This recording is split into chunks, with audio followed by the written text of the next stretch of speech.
प्रणाली रेसिपीमध्ये तुमचं स्वागत आहे। आज मी भरली वांगी करत आहे। त्यासाठी इथे शेंगदाण्याचं कूट घेते। मसाला तयार करायचा आपल्याला। ते हळद, चवीनुसार मीठ, ठेचलेलं आलं आणि लसूण, कोथिंबीर,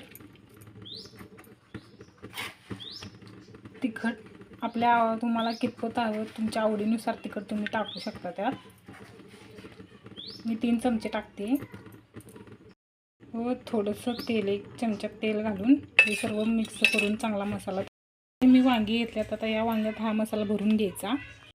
वांगी भरून घेतलेली आहेत।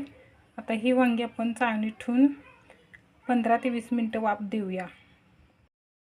अशी वांगी ठेवूया,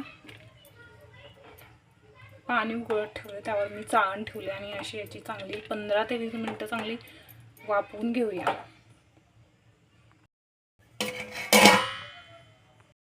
आता इथे मी कडे 2 चमचे तेल टाकलेलं आहे। त्यात थोडीशी जिरं मोहरी टाकून घेऊया। थोडंसं तिखट आणखी टाकत आहे आणि ही उकडलेली वांगी अशी कढईमध्ये तेलात टाकून घेऊया। चांगली फ्राय करून घेऊया। ही वांगी चांगली तेलामध्ये फ्राय करून घेऊया। ही बारीक चिरलेली कोथिंबीर टाकून घेऊया। मस्तपैकी अशी भरलेली वांगी आपली तयार आहे। गरम गरम भाकरीसोबत किंवा चपातीसोबत तुम्ही खाऊ शकता। तुम्हाला माझा व्हिडिओ आवडले असल्यास माझ्या चॅनेलला लाईक करा, सबस्क्राईब करा। थँक्यू।